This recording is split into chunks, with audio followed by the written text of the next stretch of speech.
7장 1절 여호와께서 모세에게 이르시되 볼지어다 내가 너를 바로에게 신같이 되게 할진즉 내 형 아론은 내 대언자가 되리라.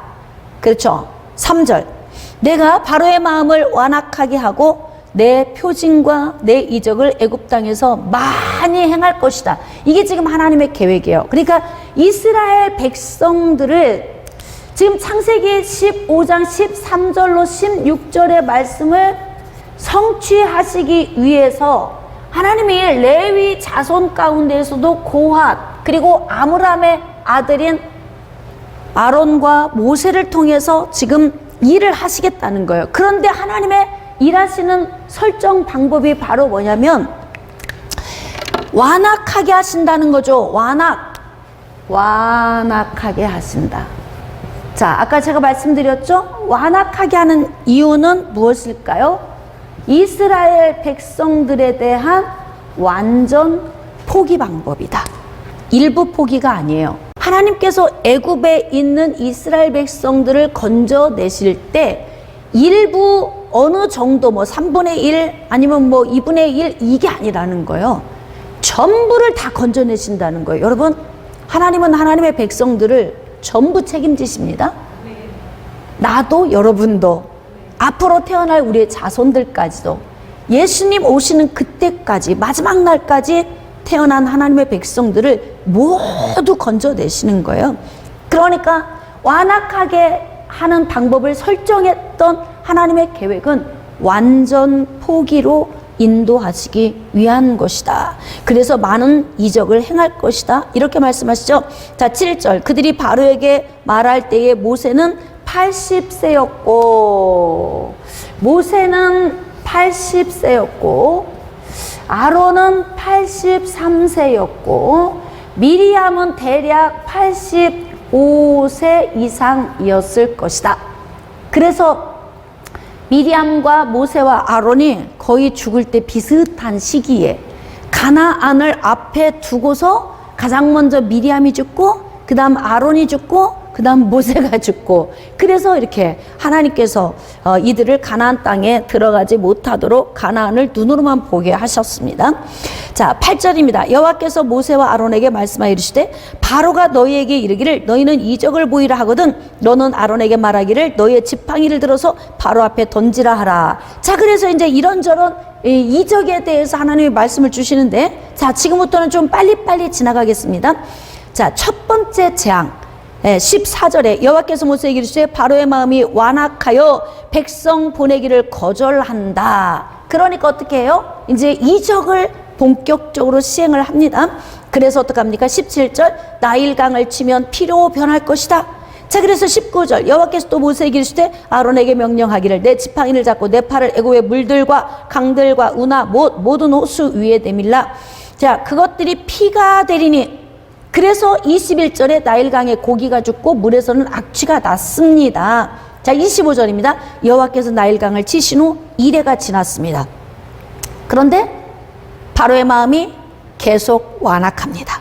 자, 8장 1절입니다. 여호와께서 모세에게 이르시되 너는 바로에게 가서 그에게 이르기를 여호와의 말씀에 내 백성을 보내라. 목적은 하나예요. 이스라엘 백성들을 애굽에서 건져내는 거니까 모세는 바로 앞에 가서 한마디만 하면 되는 거예요. 하나님께서 내 백성을 보내라고 말씀하신다. 이야기만 하면 되는 거예요. 그들이 나를 섬길 것이다. 자, 2절 네가 만일 보내기를 거절하면 내가 개구리로 너의 온 땅을 칠 거야.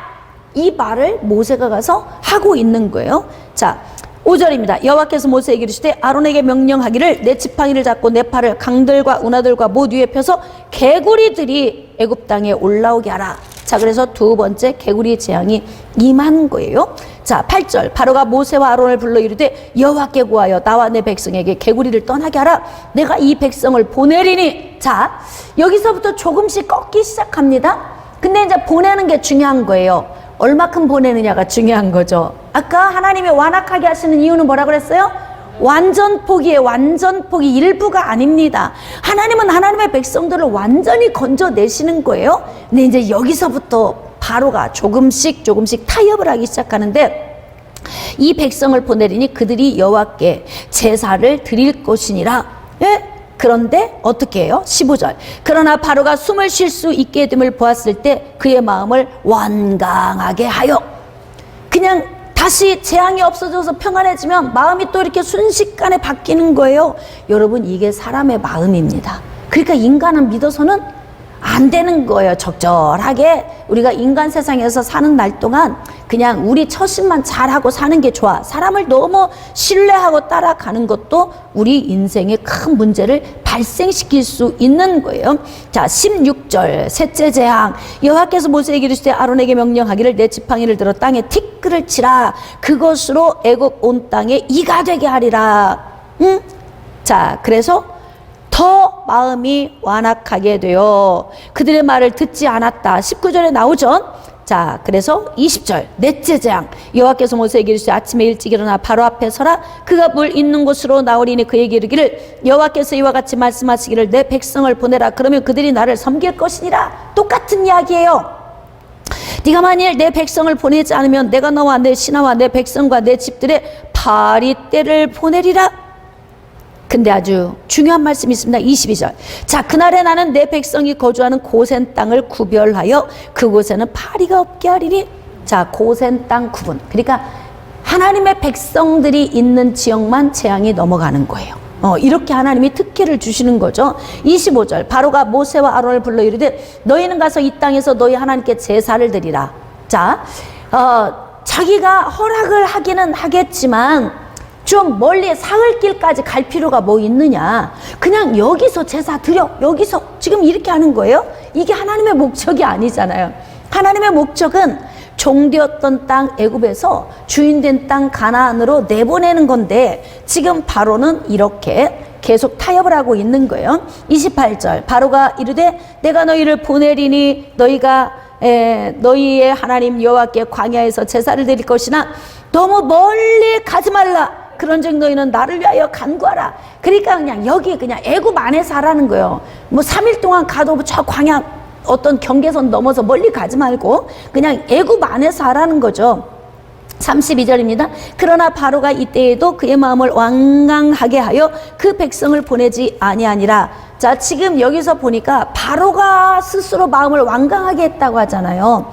그러니까 하나님께서는 우리 인간의 마음 가운데에서 역사하시는 거예요. 그러니까 내가 그의 마음을 완악하게 하리라라고 하는 건 하나님이 완악하게 했다는 것이 아니라 인간이 완악하게 하는 마음을 허용하셨다. 이렇게 우리가 이해하는 것이 훨씬 성경적입니다. 자, 9장 1절. 여호와께서 모세에게 이르시되 바로에게 들어가서 그에게 이르라. 또 어떻게?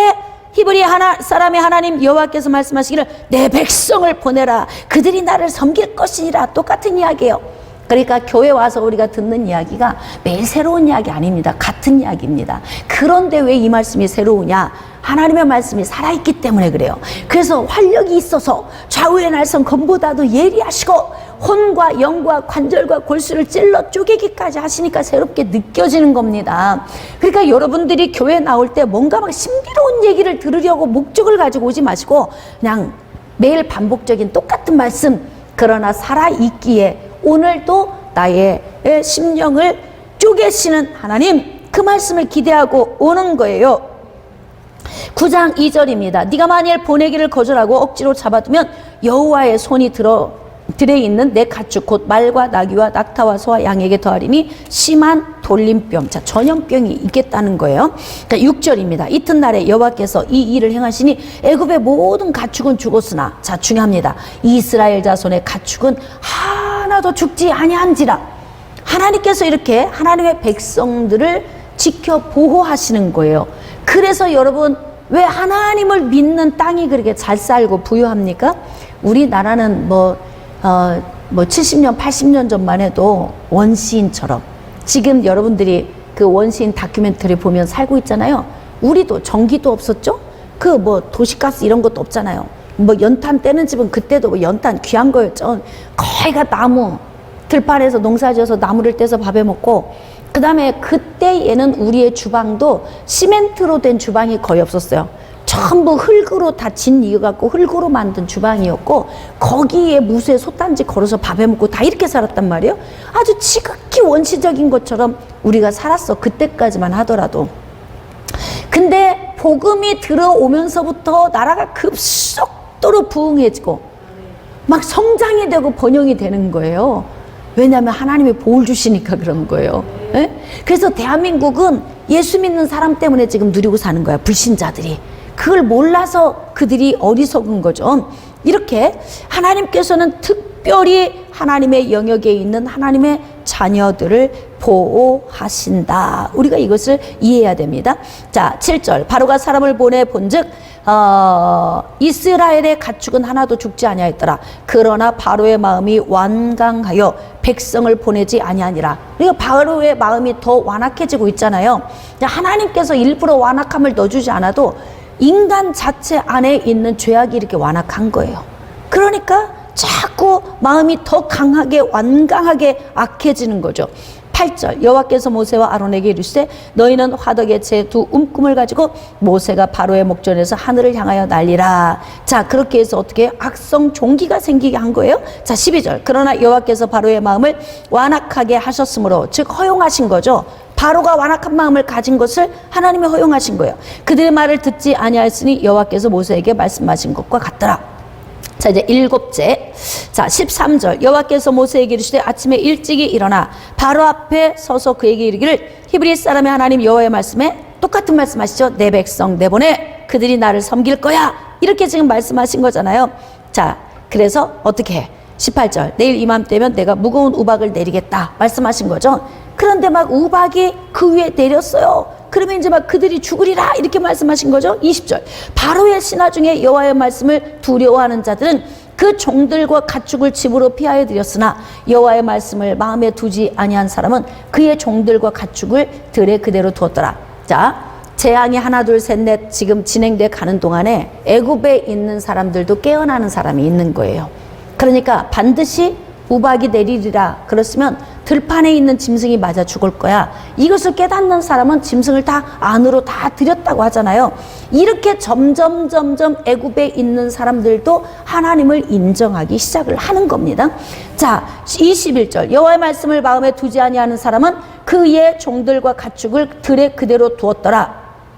그래서 우박이 애굽 땅의 사람과 짐승과 밭의 모든 채소에 내리게 하시니까 23절. 모세가 하늘을 향하여 지팡이를 들매 여호와께서 우레소리와 우박을 보내시고 불을 내려 땅에 달리게 하시니라. 여호와께서 우박을 애굽 땅에 내리심에, 이제 뭐 이렇게 막 재앙이 강력하게 임하고 있죠. 26절. 이스라엘 자손들이 있는 그곳 고센 땅에는 우박이 없었더라. 할렐루야. 여러분, 이것을 우리가 어떻게 이해하면 좋으냐면, 지금 현재도 우리가 지금 전염병 코로나로 인해서 힘들잖아요. 이걸 어떻게 우리가 이 말씀에 우리가 비유를 할 수 있냐면, 코로나로 인해서 두려움에 떠는 사람 많습니다. 심지어는 여러분 어떻게 두려움에 떠는 사람도 있냐면, 뭐 뉴스에 막 행성이 가다가 지구에 뭐 어디서부터 막 이런 거 하면은 이게 지구가 깨질까 봐서 잠 못 자는 사람도 있어요. 상담 전화 올 때 보면은 목사님 뉴스에 그런 게 나오는데요, 제가 잠을 못 자겠어요, 불안해서. 이런 사람도 있다니까요. 그런데 여러분, 불안한 적 있어요? 코로나 오고 난 이후에? 마음 불안했어요? 안 불안하지. 그러니까 이게 뭐냐면, 같은 땅에 같은 전염병 가운데 있어도요, 우린 마음이 너무 평안해. 불안하지 않아요. 이게 바로 뭐냐면 구분된 삶인 거예요. 하나님의 백성들이 구분되게 사는 것이고, 하나님이 그 가운데에 은혜를 주시니까 우리가 이렇게 평강을 누리고 있는 것 아니겠습니까? 자, 그래서 어떻게 합니까? 34절. 바로가 비와 우박과 우레소리가 그친 것을 보고 다시 범죄하여 마음을 완악하게 하니 그와 그의 신하가 똑같이 그렇게 했다. 자, 바로의 마음이 완강했다. 그리고 이스라엘 자손을 내보내지 않았다. 자, 그렇게 기록하고 있습니다. 10장 1절. 여호와께서 모세에게 이르시되 바로에게로 들어가라. 내가 그의 마음과 그의 신하들의 마음을 완강하게 하면 나의 표징을 그들 중에 보이기 위함이다. 그래서 이제 모세와 아론이 가서 또 똑같은 얘기하는 거죠. 3절 후반절에 내 백성을 보내라. 그들이 나를 섬길 것이라. 자, 그런데 4절.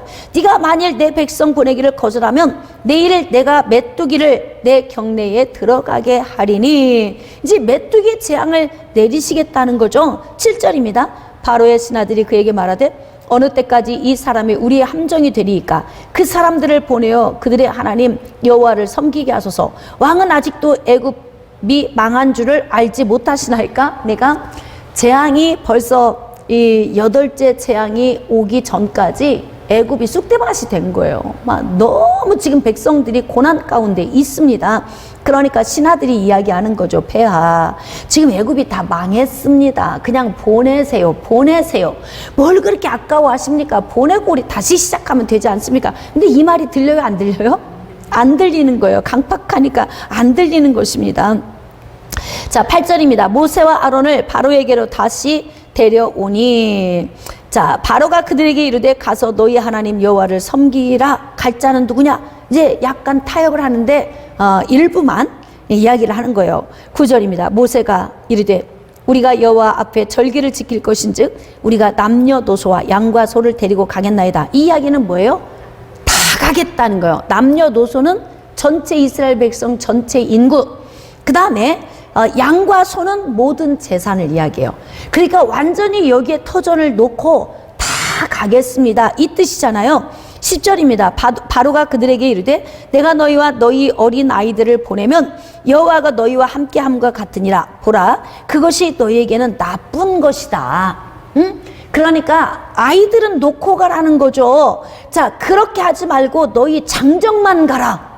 그러면 장정만 가면 자식을 놓고 떠날 수가 없죠. 다시 돌아오는 거죠. 그러니까 지금 바로가 엄청 머리를 쓴 거예요. 아주 머리가 터지게 고민을 한 거죠. 그렇게 해서 한 이야기가 장정만 가. 그리고 자식 다 여기다 놓고 가. 그러면은 뭐 갈 수가 없는 거죠. 머리를 쓴다고 쓴 거예요. 그래서 어떻게 하냐? 자, 메뚜기 떼가 와서 완전히 애굽을 덮어버렸습니다. 15절. 메뚜기가 온 땅을 덮어 땅이 어둡게 되었으며 메뚜기가 우박에 상하지 아니한 밭의 채소와 나무 열매를 다 먹었으므로 애굽 온 땅에서 나무나 밭의 채소나 푸른 것은 남기지 아니하였더라. 나 그런 재앙이 왔어요. 자, 20절. 그러나 여호와께서 바로의 마음을 완악하게 하셨다. 그렇습니다. 자, 21절. 아홉째 재앙, 흑암이 있게 하라 말씀하셨어요. 자, 22절. 모세가 하늘을 향하여 손을 내밀매 캄캄한 흑암이 3일 동안 애굽 온 땅에 있어서, 자, 이제 볼 수도 없어. 24절. 바로가 모세를 불러서 이르되 너희는 가서 여호와를 섬기되 너희의 양과 염소는 머물러 두고 너희 어린 것들은 너희와 함께 가라. 예, 누가 재산을 놓고 가? 그렇잖아요? 그러니까 지금 뭐냐면 뭐든지 하나만 놓고 가면 다시 와. 그러니까 이렇게 막 바로가 몸부림을 치는 거예요. 왜? 그만큼 이스라엘 백성들이 애굽에서 차지하고 있는 이 노동력이 어마어마한 거예요. 이것을 포기하기가 너무 힘든 거죠. 그래서 지도자가 어떻게 선택을 하느냐에 따라서 따라가는 사람들의 인생이 달라질 수 있다는 거죠. 그래서 이제 뭐 재산은 다 놓고 가. 뭐 어린 것들 데리고 그냥 사람만 다 나가. 예. 그러면 다시 또 재산 때문에 올 거야. 이렇게 생각을 한 거죠. 27절입니다. 여호와께서 바로의 마음을 완악하게 하셨으므로 자, 그들 보내기를 기뻐하지 아니하고. 자, 28절. 바로가 모세에게 이르되 너는 나를 떠나가고 스스로 삼가 다시 내 얼굴을 보지 말라. 네가 내 얼굴을 보는 날에는 죽으리라. 아, 이제 꼴도 보기 싫다, 그 얘기잖아요. 자, 11장 1절. 여호와께서 모세에게 이르시기를 내가 이제 한 가지 재앙을 바로와 애굽에 내린 후에야 그가 너희를 여기서 내보내리라. 근데 그 마지막 그 재앙이 무엇입니까? 장자를 죽이는 재앙이에요. 그러니까 결국은 뭐 왕의 자기와 직접적인 문제가 오기 전까지는 포기를 안 하는데 이제는 왕이 낳은 첫째 가장 큰 왕자가 죽게 될 때 이때 이제 포기할 거다. 하나님이 알고 계시는 거죠. 그러니까 하나님이 어떻게 해요? 야, 10번째 재앙 내가 이제 내릴 건데 준비해. 이제 이 말씀이 성취될 날이 다가오고 있다. 그러니까 은근패물 빨리 주변에 있는 데 가서 얻어. 지금 창세기 15장 13절로 16절 말씀에 보면 너희가 애굽에서 나올 때에 이방의 객이 되었다 돌아올 때는 많은 예물을 가지고 오리라 그랬어요. 그러니까 아까 야, 자식들 데리고 가. 전부 다 짐승 놓고 가. 이건 안 맞는 거잖아요. 말씀의 성취가 아니에요. 완벽하게 이들의 모든 소유까지 다 나가는 거예요. 자, 그래서 지금 이제 은근패물을 구하게 하라 말씀하셨잖아요. 자, 3절입니다. 여호와께서 그 백성으로 애굽 사람의 은혜를 받게 하셨고 그러니까 하나님이 일하실 때는 감동 감화를 통해서 그들의 마음을 움직이니까 야, 저들의 저 놀라우신 하나님, 그 백성 정말 저들 너무너무 놀라운 사람들이구나. 그동안 우리가 생각했던 종이 아니구나. 형편없는 자들이 아니야. 막 존경심이 생겨. 다 주고 싶은 거예요. 그러니까 이들이 막 이스라엘 백성들이 손을 대미는 자들에게 다 은금패물을 주게 된다는 거죠. 그렇게 하나님은 감동 감화를 통해서 일을 하시는 거예요. 왜? 자, 여호와께서 그 백성으로 애굽 사람의 은혜를 받게 하셨고, 그 사람 모세는 애굽 땅에 있는 바로의 신하와 백성의 눈에 아주 위대하게 보였더라. 예? 그러니까 막 주는 거 아닙니까? 야, 하나님의 백성들이구나. 저들은 우리 종이 될 사람들이 아니었어. 이렇게 생각을 하는 거예요. 모세가 바로에게 이르되 여호와께서 이와 같이 말씀하시기를 밤중에 내가 애굽 가운데로 들어가리니 애굽 땅에 있는 모든 처음 난 것 왕 위에 앉아 있는 바로의 장자부터 맷돌 뒤에 있는 몸종의 장자와 모든 가축의 처음 난 것까지 죽으리니. 그러면 이게 죽기 전에 빨리 이 항복을 하면 좋은데요. 에? 항복을 하면 좋은데 그렇지 않습니다. 애굽 온 땅에 전무후무한 큰 부르짖음이 있으리라. 그러나 이스라엘 자손에게는 사람에게나 짐승에게나 개 한 마리도 그 열을 움직이지 아니하리니 여호와께서 애굽 사람과 이스라엘 사이를 구별하는 줄을 너희가 알리라 하셨나니. 우리는 하나님이 특별히 구별한 자예요. 예, 그러니까 우리의 삶도 특별해야 돼요. 예, 그래서 우리가 하나님의 자녀인 자부심을 가지고 살아가야 할 필요가 있다는 것입니다. 자, 왕의 이 모든 신하가 내게 내려와 내게 절하며 이르기를 너와 너를 따르는 온 백성은 나가라 한 후에야 내가 나가겠다. 자, 심히 노하고 바로에게서 나오니라. 야, 모세의 모습이 엄청 당당하죠. 예? 나가라고 할 때 나가지 그 전에 안 나가. 그러니까 뭐 왕의 장자도 죽을 거고 전무후무한 애곡 소리가 나올 건데 나가라고 하기 전에는 난 안 나간다는 거지. 예, 그러니까 이제 큰 소리를 치고 나온 거예요. 여호와께서 모세에게 이르시기를 바로가 너희의 말을 듣지 아니하리라. 그러므로 내가 애굽 땅에서 나의 기적을 더하리라. 그리고 바로의 마음을 완악하게 하셨다. 자, 12장 1절입니다. 여호와께서 애굽 땅에서 모세와 아론에게 일러 말씀하시되 이 달을 너희에게 달의 시작 곧 해의 첫 달이 되게 하고, 자, 1월이 되게 하라는 거예요. 이제 애굽에서 나온 달이 1월 첫 달. 너희는 이스라엘 온 회중에게 말하여 이르라. 자, 이 달 열흘에 너희 각자가 어린 양을 취할지니 각 가족대로 그 식구를 위하여 어린 양을 취하되 그 어린 양에 대하여 식구가 너무 적으면 그 집의 이웃과 함께 사람 수를 따라서 하나를 취하며 각 사람이 먹을 수 있는 분량에 따라서 너희 어린 양을 계산하라. 자, 너희 어린 양은 흠없고 1년 된 수컷으로 하되. 자, 그래서 어떻게 하느냐? 이달 열 나은 날까지 간직하였다가 해질 때에 이스라엘 회중이 그 양을 잡고. 이게 이제 지금부터 1월이 시작이 된 거야. 1월 1일부터 이렇게 시작이 된 거예요. 그런데 지금부터 어떻게 해요? 열흘이 지나고 나면 어린 양을 취하고, 그리고 열 나흘 날까지 이 어린 양을 취한 걸 간직하고 있으라는 거예요. 14일까지. 그러다가 해질 때에 이스라엘 회중이 그 양을 잡고 그 피를 양을 먹을 집 좌우 설주 임방에 바르라. 그러니까 결국 출애굽하는 날이 언제가 되는 거예요? 출애굽하는 날은 14일이 지나고 15일이 되면 출애굽하는 날이야. 근데 이 14일이 언제냐면 마지막 재앙, 10번째 재앙, 장자의 재앙이 있는 날이에요. 그러니까 이 밤에 열흘째 되는 날에 양을 취해 놓고, 그리고 14일이 되면 양을 잡아서 피를 흘려서 좌우 인방과 설주에 바르라. 지금 이렇게 말씀하시잖아요. 그러면 어떻게 하냐면 이 애굽이라고 하는 땅에 있는 고센 지역을 중심으로 이스라엘 백성이 살고 있는데, 너희들 집집마다 문설주와 임방에 어린 양을 잡아 피를 이렇게 다 바르면 어떻게 하냐면 재앙이 여기만 넘어간다는 거예요. 물론 그동안에도 하나님께서 애굽과 이스라엘을 구분을 해서 따로 대하긴 했지만, 이번에 장자의 재앙 때에 왜 피에 대한 말씀을 주셨냐면 피의 효력이에요. 효력. 피의 효력.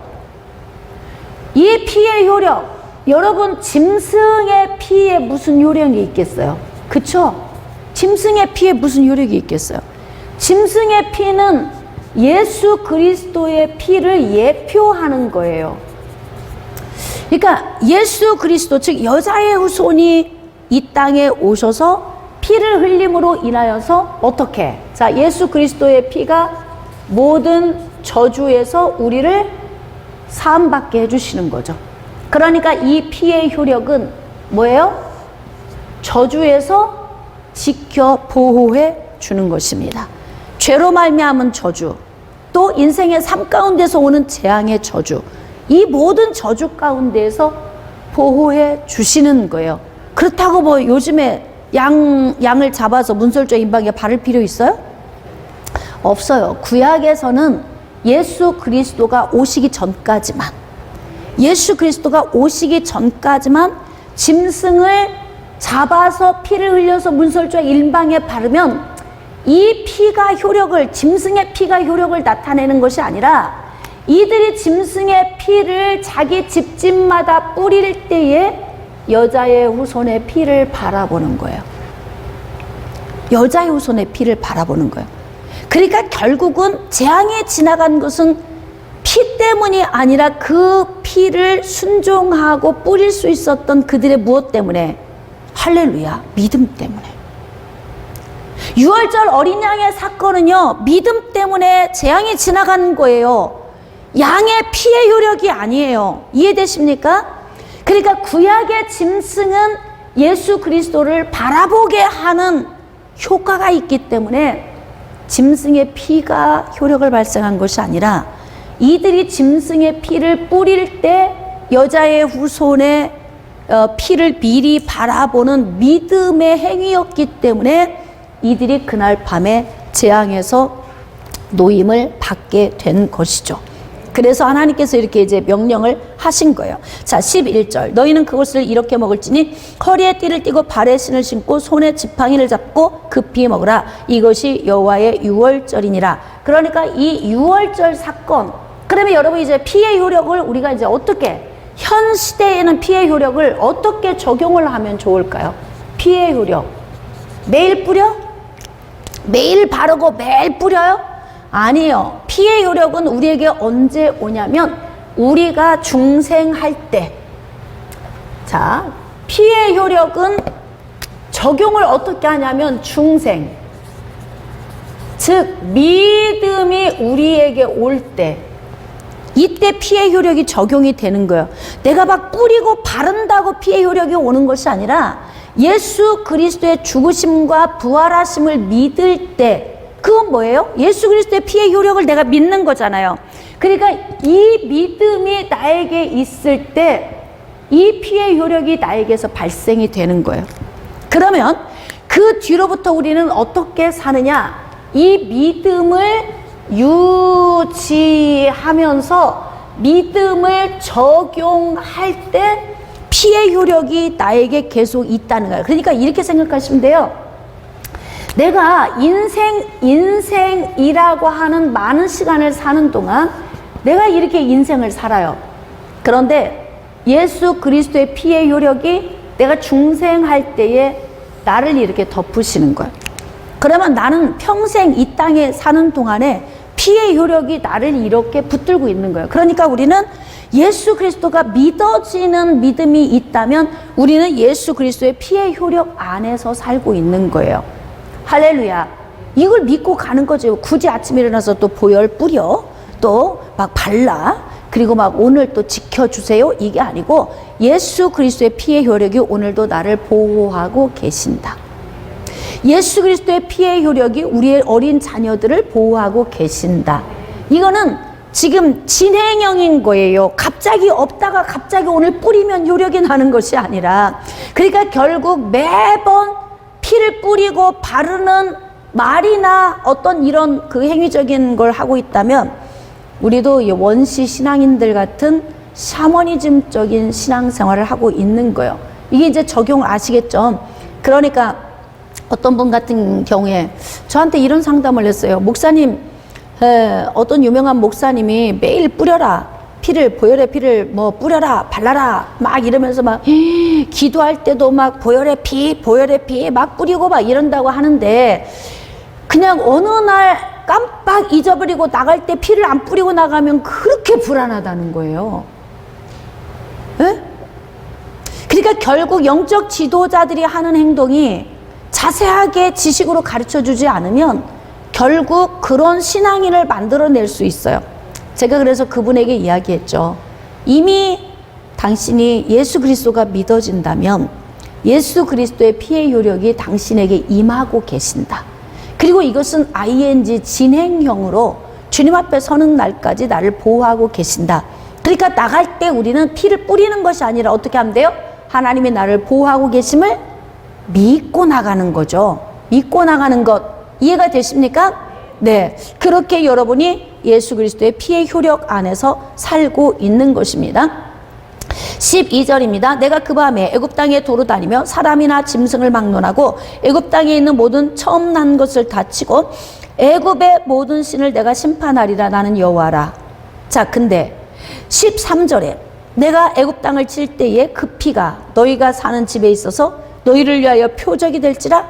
내가 피를 볼 때 너희를 넘어가리라. 그럼 생각해 보세요. 여러분, 지금 예수 그리스도의 보혈의 피가 나를 덮고 있어요. 그러니까 하나님은 항상 나를 보실 때 어떻게 보시는 거예요? 피가 이렇게 덮여져 있는 나로 보이는 거예요.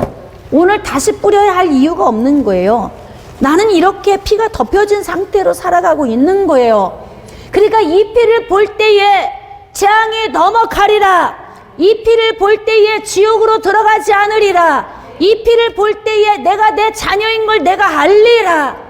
그러니까 이건 적용인 거지, 오늘 내가 다시 이 피 안에 들어가야 하는 문제가 아니다 이 말입니다.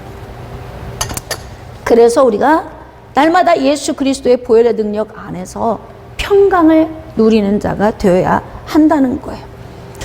자, 15절 너희는 이래 동안 무교병을 먹으라. 그래서 무교절에 대해서 또 명령을 하시죠.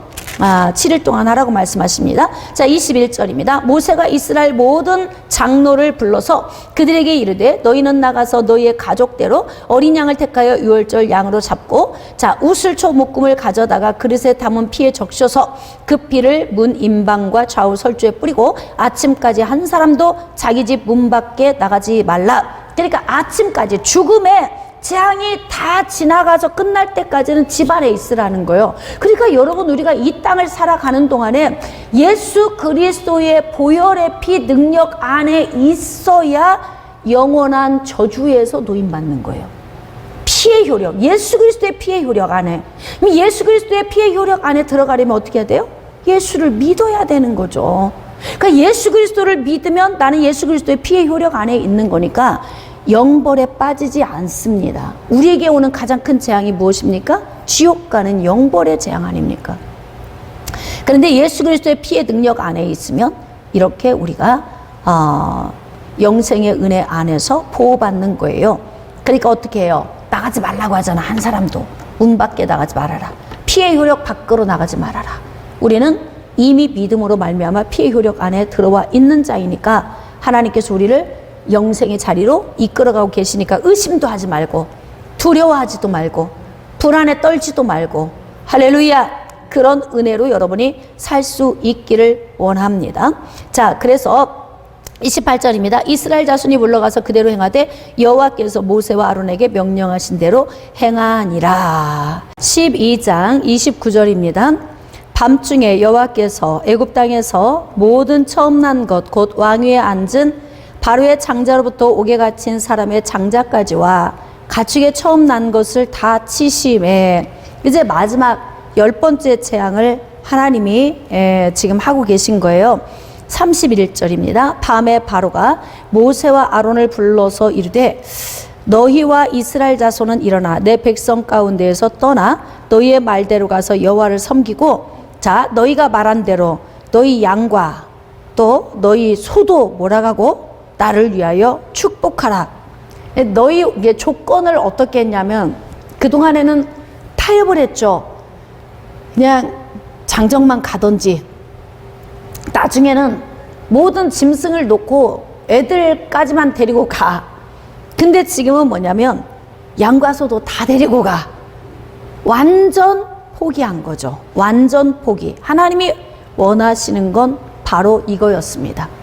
그러니까 이렇게 완전 포기를 하려면 좀 진작에 포기하면 애굽이 좀 더 나았을 텐데, 애굽이 완전히 피폐해진 상황이 될 때까지 바로가 이렇게 고집을 피워서 장자를 잃은 후에야 이스라엘 백성들을 내보내게 되는 거죠.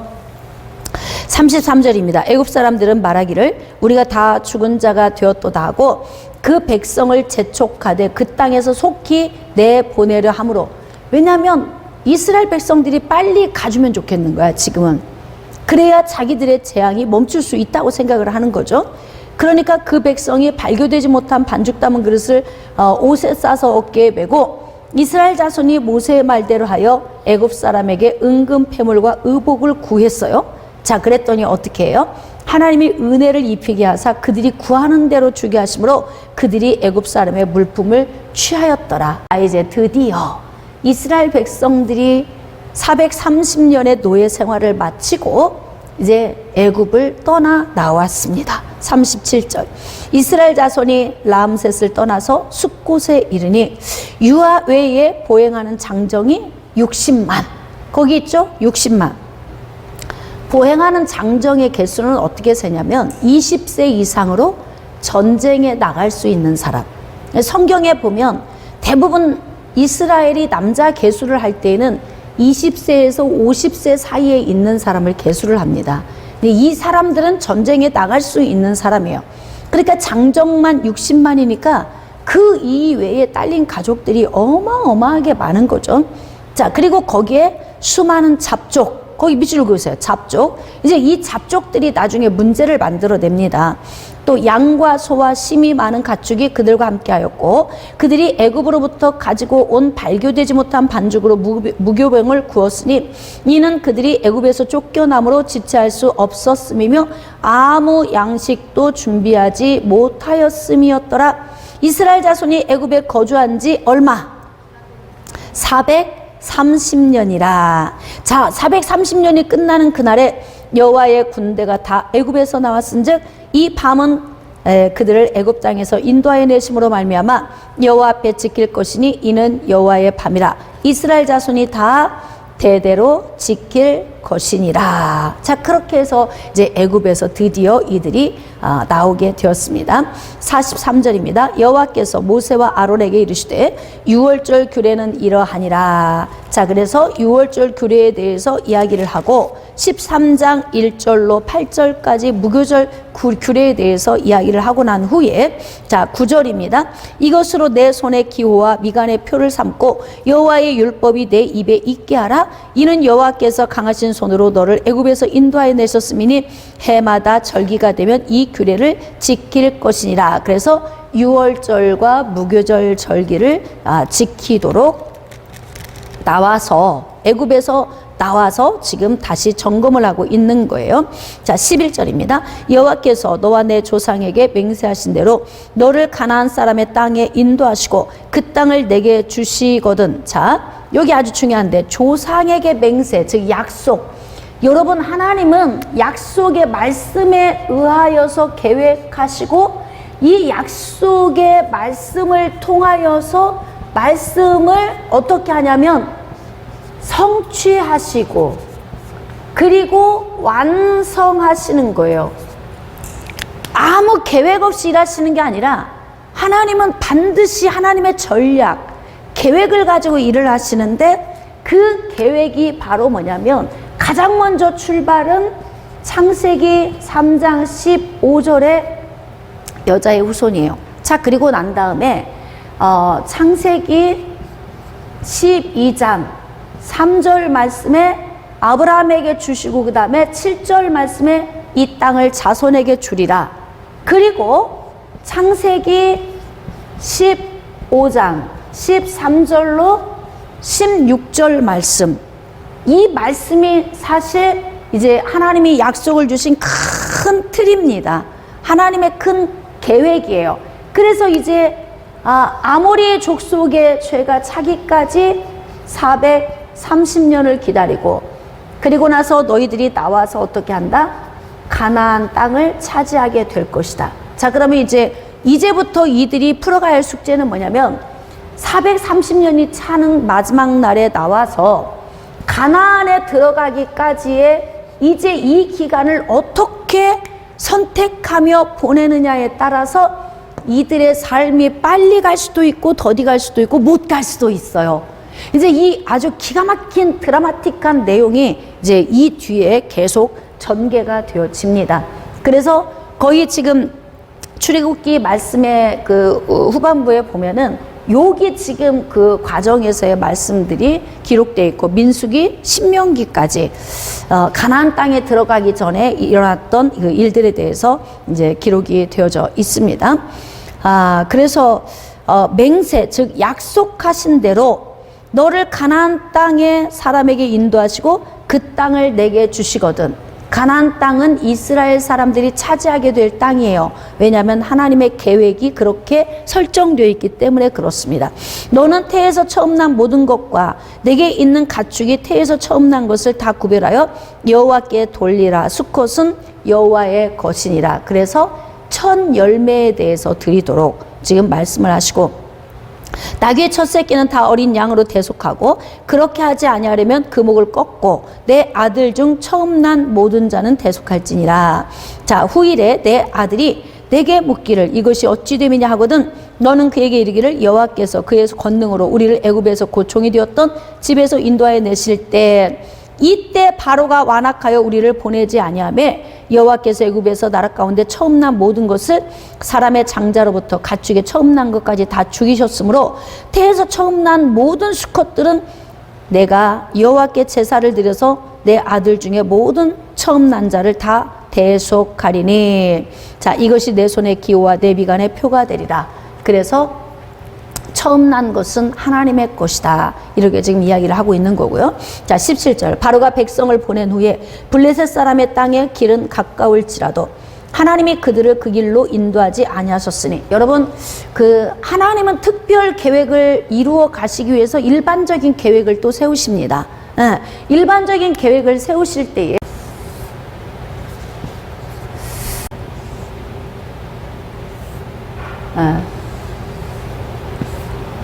자, 여기에서 나올 때에 여기 이렇게 강이 좀 있는데 여기 끝부분에 있는 데서 요렇게 지금 하나님이 이 길을 인도하셨다는 거예요.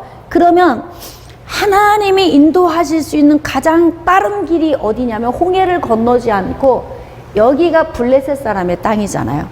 그러니까 이리로 그냥 지 코스로 가면 돼요. 정말 가까운 길이 있어요.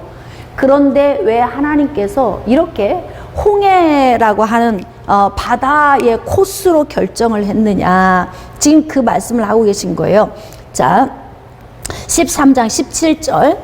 바로가 백성을 보낸 후에 블레셋 사람의 땅의 길은 가까울지라도 하나님이 그들을 그 길로 인도하지 아니하셨다. 이게 이제 하나님의 계획과 하나님의 그 설정이, 이유가 뭐냐면 이유는 하나님이 말씀하시기를 이 백성이 전쟁을 하게 되면 마음을 돌이켜 애굽으로 돌아갈까 하셨음이라.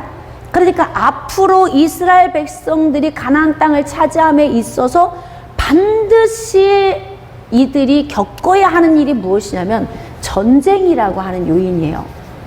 왜냐하면 이 땅을 차지해야 하니까, 이 땅에서 살고 있는 원주민들을 전부 멸절시켜야 하니까 전쟁이 필요하고, 또 이 땅에 도착하기 전까지 뭐 주변에 있는 아말렉이나 미디안이나 뭐 많은 요인들이 있잖아요.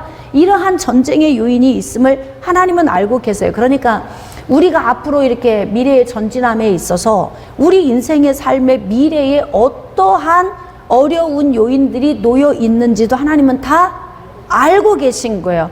그러니까 지금 하나님이 나의 길을 감에 있어서 내 길을 설정하는데 내 인간적인 생각으로는 A 코스가 좋아요. 응? 이리로 가는 A 코스가 좋아. 그런데 왜 하나님은 나에게 B 코스의 길을 가라고 하시는가? 이럴 때 우리가 막 순종하기 어렵잖아요. 인간의 생각과 영적인 하나님의 계획이 막 충돌될 때가 있어요. 근데 인생을 순탄하게 살려면 어떻게 하면 되냐면 하나님이 나를 이끄시는 대로 순종하며 사는 게 좋아. 이리로 가면 너무 좋아. 근데 하나님이 아니야. 이리로 가. 그러면 나를 내려놓고 갈 줄 알아야 돼요. 근데 왜냐면 이리로 가면 너무 좋은데 가면은 뭐가 있어요? 전쟁이 놓여져 있어. 근데 전쟁이 놓여 있는데 이리 가도 전쟁, 저리 가도 전쟁이지만 중요한 건 A 코스는 전쟁을 치룰 때에 후퇴하는 요인이 발생하고 B 코스의 길은 죽기 살기로 싸워야 되는 문제가 오는 거예요. 그러니까 이게 진퇴양난이야. 이게 앞으로 가기도 뒤로 가기도 어렵고 그러면 어떻게 목숨 걸고 싸워야 하잖아요. 그냥 가야 되잖아요. 근데 여차하면 뒤돌아가자 이렇게 되면은 전쟁을 포기하고 원상태로 가버리는 거예요. 그러니까 하나님이 어떻게 하신 거예요? 딱 애굽으로 내려가지 못하도록 바리케이트를 쳐버리신 거예요. 코스를 설정해 놓으시고.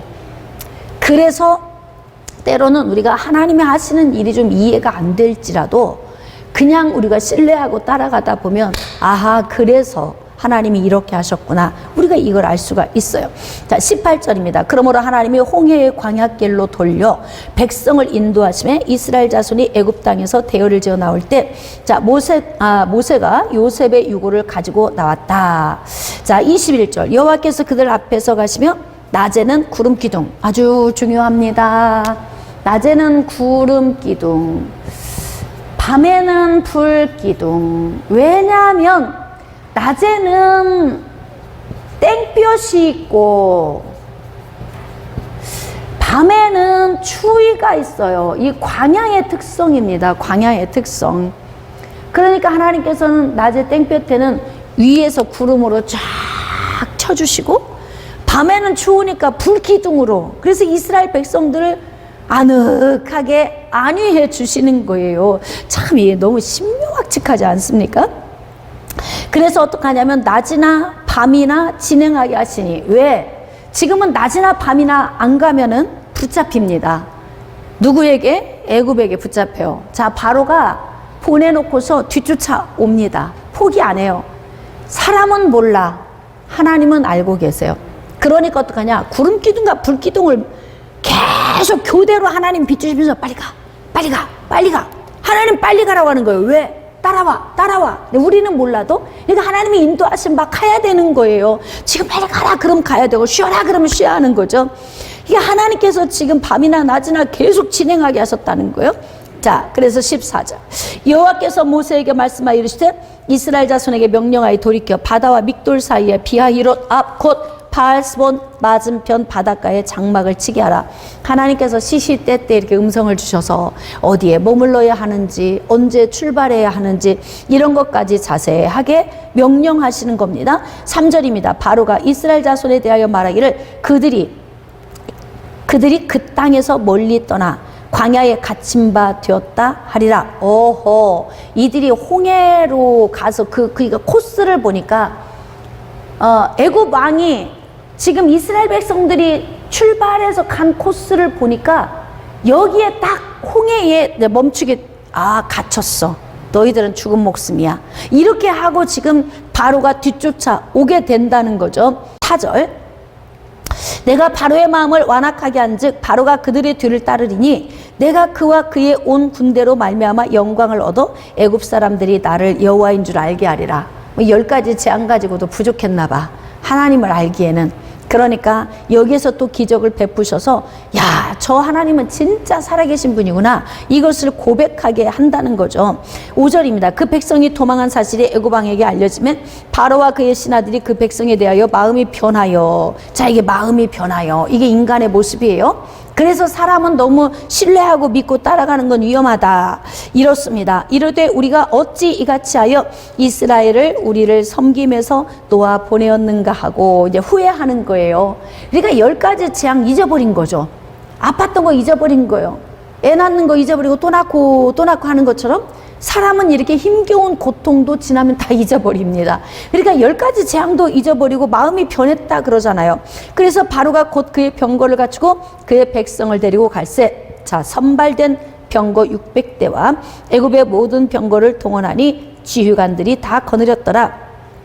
여호와께서 애굽 왕 바로의 마음을 완악하게 하셨으므로 그가 이스라엘 자손의 뒤를 따르니 이스라엘 자손이 담대히 나갔습니다. 자, 애굽 사람들과 바로의 말들, 병거들과 그 마병과 그 군대가 그들의 뒤를 따라 바알스본 맞은편 비하히롯 곁 해변 그들이 장막 친 데에 미치니라. 자, 봅시다. 하나님께서 바알스본 맞은편 비하히롯 있는 곳에 장막을 치라 그랬잖아요. 근데 이들이 거기까지 거의 온 거예요. 그러니까 하나님의 이 작전과 전략은 기가 막힌 작전과 전략이 있어요. 어떻게 하시는지 한번 봅시다. 10절입니다. 바로가 가까이 올 때 이스라엘 자손이 눈을 들어본즉 애굽 사람들이 자기들 뒤에 이른지라. 자, 이스라엘 자손이 심히 두려워하여 여호와께 부르짖고. 여러분, 우리가 이 현장에 있었어도 얼마나 두렵겠습니까? 그죠? 겨우 애굽에서 나왔는데 우리가 또 죽게 됐구나, 이런 생각할 수 있어요. 자, 11절 그들이 또 모세에게 이르되 애굽에 매장지가 없어 당신이 우리를 이끌어내어 이 광야에서 죽게 하느냐. 자, 나 같아도 이 말 하겠죠? 예, 이들만 이 말 했을까요? 믿음이 없어서? 우리는 안 그랬을까? 예, 아마 우리도 똑같은 이런 현상을 나타냈을 거예요. 어찌하여 당신이 우리를 애굽에서 이끌어내어 우리에게 이같이 하느냐. 자, 우리가 애굽에서 당신에게 이런 말이 이것이 아니냐. 이르기를 우리를 내버려 두라. 우리가 애굽 사람을 섬길 것이라 하지 아니하더냐. 애굽 사람을 섬기는 것이 광야에서 죽는 것보다 낫겠노라. 이래 여러분, 종에서 주인으로 가는 길이요, 얼마나 이 갈등이 많은 줄 아십니까? 세상에서 그리스도인이 되는 것, 예수 믿고 그리스도인이 되는 것, 세상에 그 좋은 것 다 내려놓고 그리스도인으로서 예수님의 제자가 되어 쫓아간다는 것이 이 마음의 갈등이 엄청 많습니다. 그러니까 세상에서 죄의 종으로 살아도 누림이 있잖아요. 쾌락이 있고 죄의 즐거움이 있잖아요. 그런데 이것을 내려놓고 예수 그리스도를 따라가려면 이게 미련이 생겨서 자꾸 부메랑처럼 원상태로 돌아가고 싶어져요. 이들이 인생의 문제 올 때마다 반복적으로 하는 이야기가 뭐냐면, 그래도 그때가 좋았어. 예전이 좋았다는 거예요. 예전이. 그때가 좋았는데 왜 우리를 이곳으로 이끌어와서 이 생 고생을 시키는 거야. 그러니까 이들의 시선은 어디까지 보질 못하냐면 여기서 나와서 여기 현장에서 만난 이 문제만 바라보는 것이지, 주인의 땅에 가서 젖과 꿀이 흐르는 땅에서 기름지게 살 미래의 삶을 보지 못합니다. 그러니까 현재 온 이 고난이 힘들 수밖에 없는 거예요. 여러분, 소망을 가지고 여기 바라볼 줄 알면요, 지금 야, 우리 허리띠 졸라매고 우리 조금만 전략하고 살자. 그러면 나중에 집도 사고, 응? 또 좀 좋은 환경에서 우리가 살 수 있어. 그러면 지금 허리띠 졸라매는 게 불행한 것이 아닌 거예요. 왜냐하면 비전이 있으니까. 그런데 여기를 바라보지 못하면, 아우, 왜 꼭 우리가 이렇게 정말 구질구질하게 살아야 돼? 먹을 것도 못 먹고 입을 옷도 못 사 입고 왜 이렇게 살아야 돼? 이런 불평불만을 할 수 있는 거예요. 마치 이런 것과 똑같이 아이들에게 공부하라 그랬더니 이 공부 아주 지긋지긋해? 이러는 아이들은 공부 열심히 해서 나중에 훌륭하게 돼서 누림까지를 못 봐서 그러는 거예요. 그런데 힘겨운 그 고난의 시간에 공부하면서 꾸리고 앉아서 하는 애들은 지금 힘겨움을 보는 것이 아니라 나중에 본인이 계획하고 생각했던 목적지를 향해 가니까 이겨낼 수 있는 거예요. 이들이 지금 바라보고 있는 것은 현재의 상태만 바라보니까 왜 매장지가 없어서 우리를 괜히 이끌고 나서 여기서 죽이려고 하느냐, 뭐 이렇게 우리가 뭐 내버려두라고 하지 않았느냐, 뭐 우리는 그냥 애굽 사람 섬기겠다고 하지 않았느냐, 뭐 이렇게 반복적으로 하는 일 보면, 하는 얘기 보면 어때요? 앞으로 이들이 가나안 땅에 좀 순탄하게 들어갈 것 같아요? 목적지 갈 것 같습니까?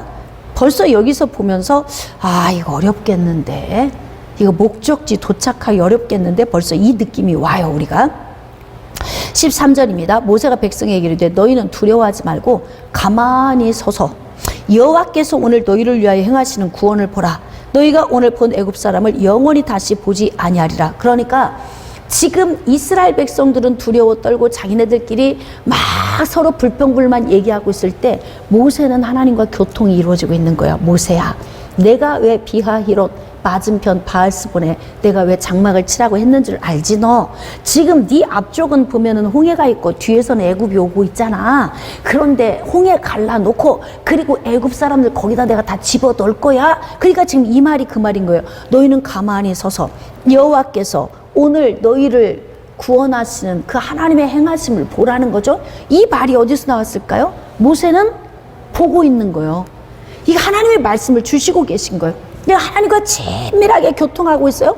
그러니까 여러분 다 죽을 것 같아도 깨어있는 사람 한 사람만 있어도, 집 안에서도 깨어있는 사람 한 사람만 있어도, 교회에서도 깨어있는 나 한 사람만 있어도, 그러니까 이 고난 가운데에서도 이 문제를 헤쳐갈 수 있는 사람 모세가 깨어 있으니까 이 믿음의 눈으로 다 보는 거예요. 그리고 막 선포를 하잖아요. 자, 오늘 너희가 본 애굽 사람을 영원히 다시 보지 아니하리라. 그러니까 어떡합니까? 우리는 건너서 살고 애굽 사람은 못 건너서 죽고, 지금 그 얘기예요. 자, 여호와께서 너희를 위하여 싸우시리니 밑줄 그읍시다. 거기다 너희는 가만히 있을지니라. 자, 여러분 봅시다. 우리가 할 수 있는 일이 있고 우리가 할 수 없는 일이 있어요. 그쵸? 기도. 우리가 기도를 할 때에도 구하고 찾고 두드리는 이 기도는 내가 해야 할 일이 훨씬 많은 기도 방법이에요. 이 방법은. 그러니까 구하는 것도 내가 해야 되고 방법을 찾는 것도 내가 찾아서 두드리는 것도 내가 해야 되는 거야. 그래야 응답을 얻을 수 있어요. 자, 그런데 기도의 이 방법 가운데에서도 부르짖으라. 이 부르짖음은 기도의 단계에서도 구하는 단계예요. 구하는 단계. 구하기만 하면 하나님께서 알아서 문제를 해결해 주시는 기도가 있어요. 이것은 뭐냐면 구하는 것 말고는 내가 할 일이 없는 기도예요. 구하는 것 말고는 내가 할 일이 없어요. 그러니까 지금 앞에 홍해가 가로막아 있고 뒤에서 애국 군대가 오는데 여기서 이스라엘 백성이 할 일이 뭐야? 홍해를 가를 수 있어요? 애국 군대를 이길 힘이 있습니까? 없어요. 아무것도 할 게 없어요. 그럼 이때는 뭐만 하면 되는 거예요? 부르짖으면 되는 거예요. 이때는 기도만 하면 되는 거예요. 자, 15절입니다. 여호와께서 모세에게 이르시되 너는 어째서 내게 부르짖느냐? 이스라엘 자손에게 명령하여 앞으로 나아가게 하고. 그러니까 지금 모세가 부르짖었잖아요. 그렇죠? 하나님 급합니다. 우리가 할 수 있는 일은 없습니다. 오직 하나님만이 하실 수 있습니다. 그러니까 하나님이 이제는 그만. 그 부르짖는 기도도 하루에 뭐 3시간씩 작정해서 뭐 한 달, 어떤 사람은 매일 하루에 3시간씩 평생 뭐 다 이렇게 자기가 나름대로 정해놓고 기도할 수 있지만, 여러분 부르짖는 기도가 한마디로 끝나야 할 때도 있어요. 그쵸? 지금 여기서 3시간 작정 이거 아니라니까요. 그리고 계속 뭐 부르짖어 이거 아니에요. 어떡하느냐? 그냥 한마디면 돼요. 하나님 아시죠? 보시죠? 도와주세요. 이 한마디면 되는 거예요. 근데 모세야, 지금은 그 기도 아니다. 짧게 꼬리 빨리 끊어. 기도 꼬리 끊고 얼른. 지금은 어떻게? 네 손에 들려준 지팡이 있잖아. 그거 내어 밀어. 너 지금까지 내가 많은 재앙을 내릴 때 너 봤잖아 다. 예? 그러니까 적용하고 살아야지. 한 번 경험했으면 2번 적용하고, 또 하나님이 가르쳐 줬으면 그거 삶의 믿음으로 적용해야지. 믿음이라고 하는 무기 줬으니까 문제 만날 때마다 적용해야지. 왜 그렇게 지금 네가 막 이렇게 당황하고 그러고 그냥 부르짖고만 있느냐? 지금 하나님이 이렇게 하고 계시는 거예요. 이스라엘 자손에게 명령이 앞으로 가라고 그래. 빨리 가라고 그래. 지팡이 들고 손을 바다 위로 내밀고 그것이 갈라지게 해. 빨리 얼른. 이스라엘 자손이 바다 가운데 마른 땅으로 가게 될 거야. 막 하나님이 막 급하게 말씀을 주시는 거예요. 이스라엘 백성들은 왜 우리를 끌고 왔느냐?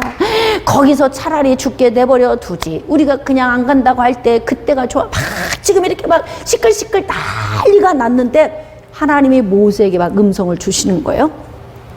그러니까 모세가 이제 그 음성을 듣고 자 이제 행하는 거죠.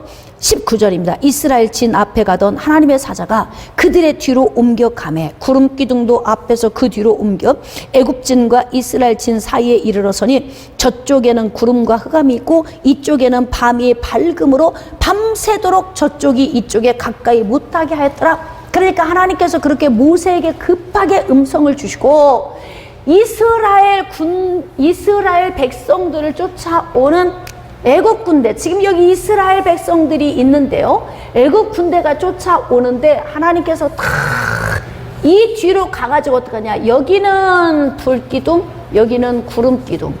밤에, 그러니까 여기는 흑암. 여기는 대낮같이 밝은 거예요. 여기에서는 지금 빨리 나갈 수 있도록 하나님이 조치를 취하시고 여기는 접근해 오지 못하도록 흑암으로 깜깜하게 해놓으시니까 이제 시간을 벌게 하시는 거잖아요. 우리가 생각할 때에는 인생의 문제 만나면 하나님이 어떤 방법을 하실까? 이렇게 우리 고민하지만 그거 고민할 거 없어요. 하나님은 전지전능하시니까 우리가 상상할 수 없는 방법으로 일을 하시는 거 아닙니까? 자, 21절입니다. 모세가 바다 위로 손을 내밀매 여호와께서 큰 동풍이 밤새도록 바닷물을 물러가게 하시니 물이 갈라져 바다가 마른 땅이 된지라. 하나님이 이렇게 놀라운 역사를 나타내 주신 거예요. 자, 이스라엘 자손이 바다 가운데를 육지로 걸어가고 물은 그들의 좌우에 벽이 되니, 제가 이제 가끔 뭐 어디를 가다가 보면은 이제 바닷가가 있잖아요. 그러면 물이 빠졌을 때가 있어. 물이 빠졌을 때가 보면 진흙벌이에요. 우리가 물속이 되게 궁금하잖아요. 물속이 땅이야, 그냥. 그쵸? 물속은 그냥 땅이에요. 근데 그 깊은 땅에 물이 있을 뿐이야. 이 물이 빠져나가면 그냥 땅이더라고요. 그러니까 하나님이 급하게 말려놓으시니까 진흙벌도 마른 땅이 되어서 거기를 그냥 이들이 걸어서 갔다는 거죠. 23절 애굽 사람들과 바로의 말들 병거들과 그 마병들이 다 그들의 뒤를 추격하여 바다 가운데로 들어오는지라. 이스라엘 백성은 건너갔고 애굽 사람들도 와 이게 무슨 일이야, 홍해가 갈라졌네. 그리고 막 신나게 추격해서 지금 오고 있는 거예요. 그런데 24절입니다. 새벽에 여호와께서 불과 구름 기둥 가운데서 애굽 군대를 보시고 애굽 군대를 어지럽게 하시며 그들의 병거 바퀴를 벗겨서 달리기가 어렵게 하시니 애굽 사람들이 이르되 이스라엘 앞에서 우리가 도망하자. 여호와가 그들을 위하여 싸워 애굽 사람들을 치는도다. 자, 여호와께서 모세에게 이르시되 내 손을 바다 위로 내밀어 물이 애굽 사람들과 그들의 병거와 마병들 위에 다시 흐르게 하라. 자, 그랬더니 모세가 손을 바다 위로 내밀매 새벽이 되어 바다의 힘이 회복된지라. 다시 그냥 물이 하나가 된 거예요. 그랬더니 물이 다시 흘러 병거들과 기병들을 덮되 그들의 뒤를 따라 바다에 들어간 바로의 군대를 다 덮으니 하나도 남지 아니하였더라. 참 놀라우신 하나님이십니다. 이 하나님이 누구의 하나님이십니까? 내 하나님, 내 하나님. 그래서 이스라엘은 무사히 건너고 애굽 사람들은 바다에 다 빠져 죽었다는 거죠.